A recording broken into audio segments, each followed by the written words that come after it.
형제와 여러분 안녕하세요. 오늘은 3월 4일 월요일 악조건 속에서도 번창하는 비결이라는 제목으로 창세기 30장 34절부터 43절까지를 묵상합니다. 34절 라반이 이르되 내가 내 말한 대로 하리라 하고, 자, 지금 라반과 야곱의 약속이 뭐였냐면, 이제 어제 본문을 보면 야곱이 이제 삼촌 라반에게, 자, 이제 제가 고향으로 본인의 야곱의 집으로 돌아갈 때가 된 것 같습니다. 저를 보내주시고 제가 가겠습니다. 그런데 삼촌 라반의 입장에서는 야곱이 함께함을 통해서 하나님께서 역사하시고 부유케 하시기 때문에 자기의 재산과 자기의 모든 것들이 너무 많아졌고, 또 라반은 꼼수를 쓰고 거짓과 사기를 통해서 야곱의 노동력을 착취했기 때문에 많은 이익을 창출했습니다. 그런 이익 덩어리가 되는 야곱이 돌아간다니까 그 야곱을 붙잡잖아요. 못 가게 합니다. 대신 너에게 필요한 것이 뭐냐, 필요한 것들 얼마를 더 주면 되겠냐, 뭐 이런 식으로 해서 야곱을 달랩니다. 근데 야곱이요, 하나님을 믿기 때문에 뭔가 샐러리 뭐 이게 아니라 자기 소유를 갖기 원해서, 그래야 그것을 가지고 본국에 돌아가서 이제 살아가야 되기 때문에, 그래서 삼촌이 갖고 있고 본인이 돌보고 있는 양과 염소, 가축 중에서 점이 있는 것, 그 다음에 아롱진 것, 그 다음에 아예 검은 양과 염소를 자기에게 달라 그랬습니다. 그것이 자기의 소유가 될 수 있도록. 근데 이제 대체적으로 퍼센테이지를 보면 정말 극소수가 양과 염소 중에서 얼룩이 있고 점이 있고 아롱지고 아예 검은 것입니다. 그렇기 때문에 사실은 이렇게 외삼촌 라반이 그것을 띄워줘도 그렇게 티가 나지 않습니다. 워낙 많이 갖고 있기 때문에. 자, 그런데 보십시오. 그것을 이제 약속했는데도 34절에 보면 라반이 이제 내가 네 말대로 하리라 약속했잖아요. 그 다음에 35절 그날에 그가 숫염소 중 얼룩무늬가 있는 것과 점 있는 것을 가리고 암염소 중 흰 바탕에 아롱진 것과 점 있는 것을 가리고 양 중에 검은 것들을 가려 자기 아들들의 손에 맡기고, 자, 야곱이 자기 소유로 갖기 원했던 그 모든 것들, 얼룩무늬 있고 아롱지고 점이 있고 한 이런 숫염소, 암염소, 양 중에서 그 검은 것들을 빼서, 원래는 줘야 되는데 어떻게 해요? 빼서 야곱이 그것을 달라기 전에 먼저 그것을 빼돌려서 자기 아들들에게 맡깁니다. 36절 자기와 야곱의 사이를 사흘 길이 뜨게 하였고 야곱은 라반의 남은 양들을 치니라. 야곱은 또 당한 거예요. 자, 야곱과 대화한 다음에 야곱이 이제 그것을 확인하기 전에 재빨리 아들들을 시켜서 점 있고 얼룩지고 검은 것들을 빼돌려서 걸어서 3일 길이 멀리 있는 곳으로 일단은 빼돌립니다. 여러분, 라반의 입장에서는 자기가 너무 많이 가졌어요. 근데 그 중에 일부 극소수가 되는 그것도 야곱에게 나눠주기 싫어하는 어떤 그런 탐심으로 가득한 마음을 우리는 볼 수 있습니다. 여러분, 우리가 더 가진다고 해서 더 행복한 삶을 살지 않습니다. 왜냐하면 나를 채우는 것, 내가 갖고 있는 소유권, 어떤 그 체험을 통해서 내가 만족을 이루려고 하면 그 만족은 끊임없습니다. 라반은 그런 인생이에요. 탐욕 가운데, 탐심 가운데 살았기 때문에 더 하는 인생, 더 가져도 만족이 없습니다. 그래서 작은 것, 그렇게 죽도록 일한 조카에게 그걸 떼어주길 싫어했어요. 그것도 빼돌립니다. 자, 그래서 끝까지 야곱을 속이게 되는 것이죠.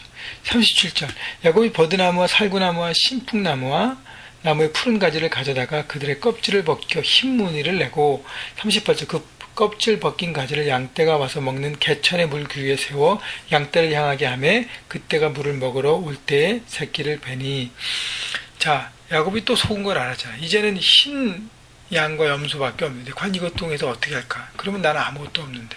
그래서 여러분, 의학적으로 무슨 이렇게 증명된 게 아니지만 야곱은 자기가 할 수 있는 최선을 다해서 뭔가를 합니다. 그것은 나뭇가지를 잘라내서 거기 껍질을 벗겨 흰 무늬를 내고, 그 다음에 그 벗긴 가지를 양떼들이 와서 먹는 물에 거기에 이렇게 담굽니다. 그러면 그것이 나뭇가지가 담긴 그 물을 마시잖아요. 양들과 염소들이. 그리고 새끼를 갖습니다. 그런데 39절 가지 앞에서 새끼를 뱀으로 얼룩얼룩한 것과 점 있고 아롱진 것을 낳으니라.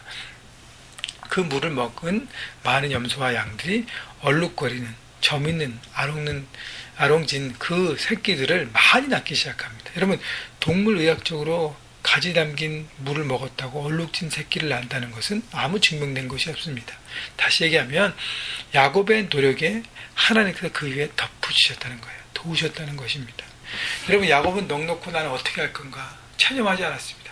자기가 할 수 있는 최선을 다해서 하고 하나님의 도우심을 구했습니다. 하나님이 그 야곱의 노력 위에 하나님께서 역사하시고 이루셨다는 것이죠. 그래서 여러분, 그 정당한 경쟁 조건이 아니라 여러분, 이 사기와 어떤 거짓을 통해서 정말 불합리하고 정말 확률상 이길 수 없는 게임을 하고 있는데 하나님께서 하나님의 사람을 붙드시고 거기에 기적을 베푸셔서 이기게 하시고 승리케 하신 것입니다. 여러분, 우리가 세상 현장에서 일터에서 학교에서 여러분 살아갈 때 여러분 사람들과 경쟁하며 의 구도에 원치 않아도 이게 될 수가 있잖아요. 그런데 내게 억울한 상황이 되고 정말 내가 정말 어처구니없는 상황 때문에 정말 소망이 없는 상황들이 오게 되는데 여러분, 그때 좌절하지 마십시오. 그때 하나님을 믿는 믿음 가운데 정직을 선택하고 성질을 선택하고 매일매일 조금씩 달려가십시오. 결국 여러분을 승리케 하시는 분은 하나님이십니다. 여러분, 그래서 정말 악조건 속에서도 여러분이 하나님의 뜻 가운데 그 뜻을 붙들고 나아갈 때 하나님께서 승리케 하심을 여러분 기억하시고 믿음의 걸음을 걸으신 여러분 모두가 되기를 주님의 이름으로 축복합니다. 그래서 40절 보면 야곱이 새끼 양을 구분하고 그 얼룩무늬와 검은 빛이 있는 것을 라반의 양과 서로 마주보게 하며 자기 양을 따로 두어 라반의 양과 섞이지 않게 하며. 자, 그래서 하나님께서 역사를 통해서 야곱이 이제 자기의 양을 갖기 시작합니다. 41절, 튼튼한 양이 새끼 뵐 때에는 야곱이 개천에다가 양떼의 눈앞에 그 가지를 두어 양이 그 가지 곁에서 새끼를 베게 하고 약한 양이면 그 가지를 두지 아니하니 그렇게 함으로 약한 것은 라반의 것이 되고 튼튼한 것은 야곱의 것이 되니라. 야곱이 지혜를 발휘한 거죠. 여러분, 그렇다고 해서 탁 나는 건 아니지만 그래도 확률적인 게임을 한 거예요. 43절, 이에 그 사람이 매우 번창하여 양떼와 노비와 낙타와 나귀가 많았더라. 하나님께서 그 모든 걸 통해서 역사하시고 이제 하나님께서 뭘 준비시키시냐면 이제 고향 땅으로 돌아갈 준비들을 시켜주시는 것입니다. 누구에게요? 바로 야곱에게. 자, 그렇기 때문에 여러분, 하나님을 믿는 믿음 가운데 우리가 살아갈 때 세상이라는 현장에서 속이는 사람, 그 다음에 경쟁 속에서 나를 해치고 누리는 사람들, 여러분 그 방법을 따라가지 마십시오. 하나님 향한 믿음으로 여러분 이길 수 있습니다. 오히려 더 부유하게 되고 튼튼한 양으로 채우시는 하나님 바라보고 여러분, 그래서 아까도 말씀드렸지만 정직과 성실로 오늘도 삶의 현장에서 승리하시고 여러분 승리의 기쁨을 누리시고 하나님의 풍성함을 누리시는 여러분 모두가 되시기를 주님의 이름으로 축복합니다.